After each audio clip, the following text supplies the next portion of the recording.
Hi, my name is Lily and welcome back to my channel and welcome back to another weekly reading vlog. So, it is now the second week of March. If you watched my last weekly reading vlog, you'll know I had an amazing reading week and I actually finished 7 whole books in 1 week and I'm very proud of that. Most of them were audiobooks, so I'm definitely going to keep riding that audiobook train this week and see if I can get some more done. At the moment I have 3 primary reads. My main audiobook, which I'll be finishing in the next half an hour, is I Love You So Mochi, which is a young adult romance about a girl called Kimmy who has been on the track to go and study fine art at university and has always told her parents that she loves art because her mum is an artist, but secretly she's actually dropped her art class at school and doesn't think she wants to do it anymore. Her estranged grandparents reach out to her from Japan and say that they would like her to come and visit during her spring break. So she decides, after her mum freaks out upon finding out she's dropped her art course, that she's going to go to Japan and see if that can help her figure out what she wants to do with her life. While she's there, she meets a boy who is working at a mochi stand as an he's basically dresses up as a giant mochi to help draw people to his uncle's mochi stand, and they start a little romance. So it is really cute, really sweet. I am absolutely adoring the description of the world.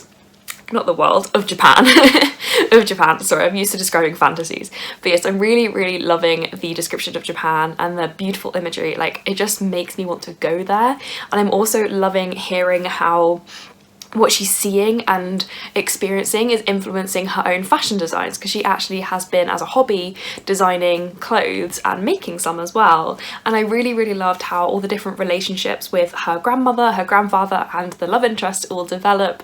So yeah, it's been really sweet. I've got half an hour left and it's definitely wrapping up, but I'm really enjoying it. So yeah, I'm having a great time reading that and I can't wait to finish it. My main physical read at the moment is Crescent by Sarah J Maas, and that is a buddy read with my friend Ben. We have been trying to buddy read this since January, but both of us are kind of struggling with reading slumps and not feeling very motivated, but hopefully we can try and get through it this week. I have only read a little bit of our next chunk, but fingers crossed I will get it done soon. My other main read is The Thursday Murder Club by Richard Osman, which is my work's February book club pick and I still haven't read it, so trying to finish that so I can join in with the conversations if and when they happen. That is pretty much all I've got to do reading wise, all I've got to talk about. This morning I tried to do some French braids in my hair because it's finally long enough that I can kind of do French braids, but my fingers, I'm not very good at doing braiding, so I'm getting better, but it was bad enough that I took them out and we've now got a bun, but it's actually like the neatest and most comfortable bun I've done in a while, so I'm very happy with that. Yeah, that's about as exciting as my life gets today. Also, I bought a car at the weekend, so this weekend we're going to go and pick it up, so yeah, that's going to be great fun. Hopefully that will all go smoothly. But yeah, that is everything I have to update you on and I will see you later.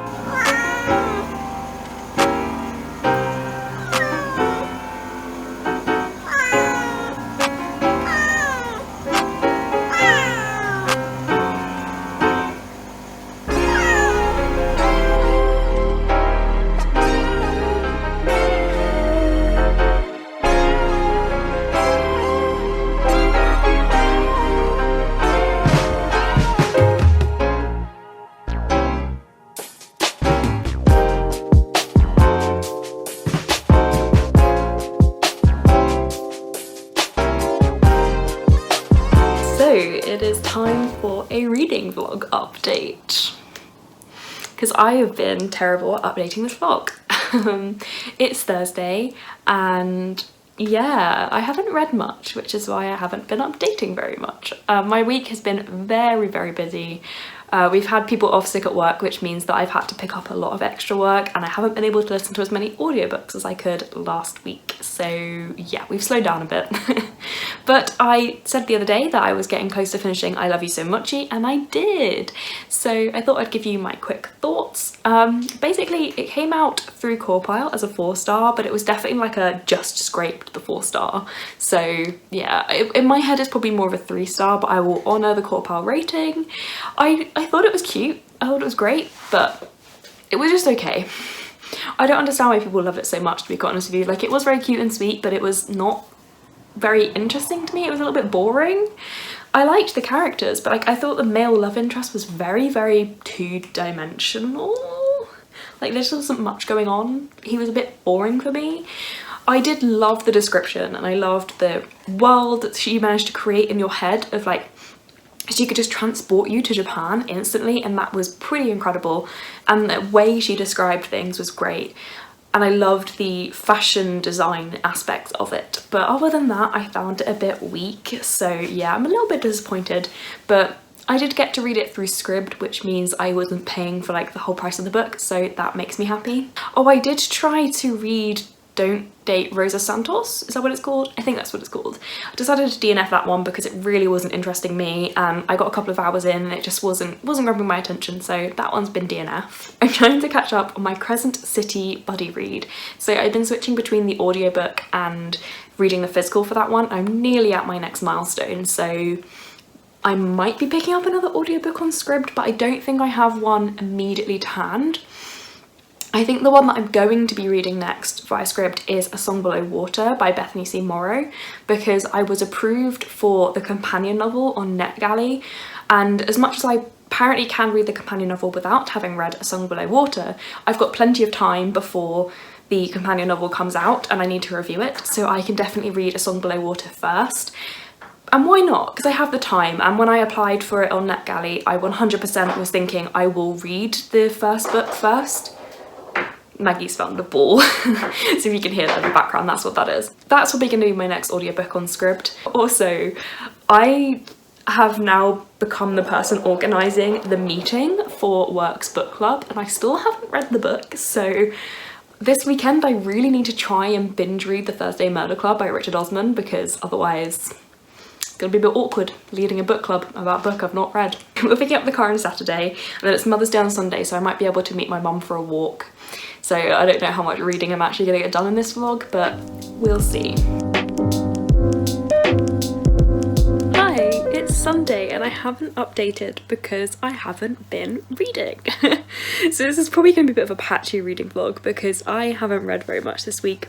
And honestly, I think the reason I've not read this much this week is because I've not been enjoying the books I'm reading all that much, and obviously one's a book club book, so I have to read it, and Crescent City I have kind of been a bit ambivalent towards, I'm not gonna lie to you, but I did finish Crescent City today. I've been binging the audiobook while I've been cleaning just because I wanted to get it done, so I thought I'd give you my thoughts, and before we get into it, I'm just going to tell you now, I gave it 3 stars. So if you love Crescent City, I would look away now because I'm about to trash it. So for me, 3 stars is a fairly negative review. For me, like 5 stars is, oh, I love this book, it's perfect. 4 stars is, I really like this book, but it's got some flaws, and 3 stars is, this book was meh. 2 stars is, this book wasn't great, but it had some merits, and then 1 star is, I can't say anything good about this book. So 3 star is the meh one, which means I had a lot of issues with it. I really was not taken in by this book, and honestly, I think it's because it felt a little bit like Sarah J Maas just decided to take all the most successful parts of her previous books and shove them into one book and try and hope that we didn't all notice.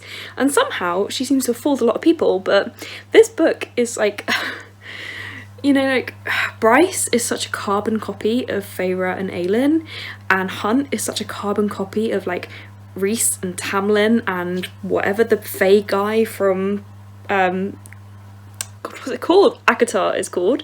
Not ACOTAR, Throne of Glass. Get the right one.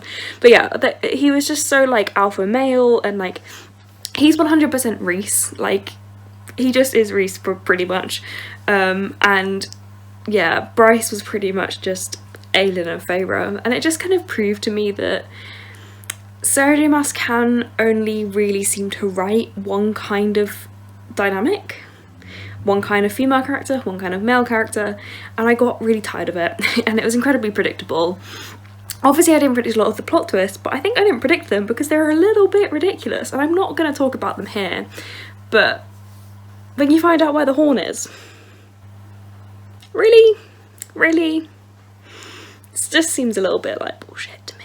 So Yeah, I was not impressed by that. The pinnacle of the chosen one trope, it was so cringy how it was like, Bryce is the only one that can do this and that. That means she's the only one that can, oh, just stop. Like, what is the point in making your character half fae only to like make her the only one who can save the world later on? Like, I wanted something a bit more interesting. I wanted something different. I wanted her not to be the chosen one for once. I wanted her to just be someone who was trying her best, because that's what she was for most of the book. I feel like she just feels the need to make her characters super duper powerful, and it almost feels like kind of the opposite of what she wants to do. Is she's trying to be like, oh, I'm making my main characters strong, independent women, but the message that she seems to be sending is you can only be a strong, independent woman if you're like a super powerful fae.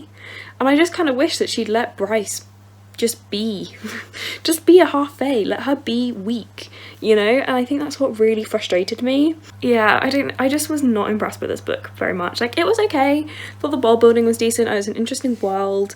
I'm definitely interested in see what happens in the next book, and that will be my big decider as to whether I continue this series. But honestly, like, I don't understand how this has a 4.4 average on Goodreads. Actually, I kind of do. It's just because people will rate Sarah J Maas books really highly because it's Sarah J Maas, but you know, like, it's not terrible, but I don't think it deserves a 4.4 average on Goodreads. Like, it's so derivative of her previous works. Like, it's just like a carbon copy of her old books, and the characters are just carbon copies, and it just, the plot twists are such a reach for me. So yeah, I was so underwhelmed by Crescent City, so underwhelmed. I don't understand the hype. I don't understand how this is people's favourite Sarah J Maas book. Like, this is no better than, if this was in the Throne of Glass series, this would be my least favourite Throne of Glass book if you ignore Tower of Dawn, because Tower of Dawn is just trash. This wasn't it for me. And yeah, I'm glad I binged it. That's the one thing about Sarah J Maas, is like, she makes them very readable, but doesn't mean they're good. You know how like a trashy thriller or like a trashy romance book can be a really quick read, but doesn't mean you're enjoying it. That's kind of where I'm at with this book. It's like, it's a little bit of a trashy fantasy where you can read it quick, but doesn't mean you think it's good. And back when I was reading it in January with Ben, as our first attempt at the body read, we both kind of agree that it's the kind of book that while you're reading it really fast and you're really into it, and then as soon as you step away from it, you're kind of like, this isn't great. This is not that good. So yeah, that's been like my whole feeling throughout this book. Just really disappointing. I was really excited for it because, you know, Sarah J Maas, I thought it was going to be amazing. I love her. Like, I love ACOTAR. That one's the best to me. Throne of Glass is okay as well. But yeah, I'm just disappointed. So with that run over, what else is going on? So, you know, not a lot.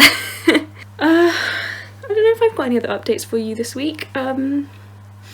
No, I don't think so. I've just been really stressed at work and not loving my books, so I haven't been reading as much. But that's okay, because over the next couple of days I'm going to try and binge Thursday Murder Club, because obviously I need to read that before Wednesday at 5 o'clock. That is when our book club meeting is, so I need to have read it by then.